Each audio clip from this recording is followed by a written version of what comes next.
L'agence La Frenchcom, on voit bien, hein, le message est très clair, hein, de la part du gouvernement, de la préfecture de police de Paris et des forces de l'ordre.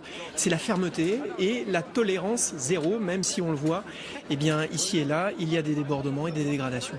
Bien sûr, parce que on voit ici la façon dont le nouveau préfet a saisi les manquements de son prédécesseur, et il veut, lui, mettre en scène, par une stratégie de communication offensive et proactive, au fond, ce qu'il a déployé comme moyen, et démontrer que c'est à la hauteur des événements. Parce que ce qu'on a beaucoup reproché à son prédécesseur, c'est le manque d'anticipation de la mobilisation et de la mobilisation des casseurs. Ouais, on lui reproche aussi de ne pas avoir appliqué les nouvelles règles et la nouvelle stratégie. Michel Delpech qui a donc été débarqué, c'était après le 16 mars.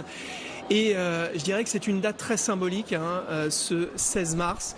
Et les casseurs ont envie de rééditer cette journée du 16 mars.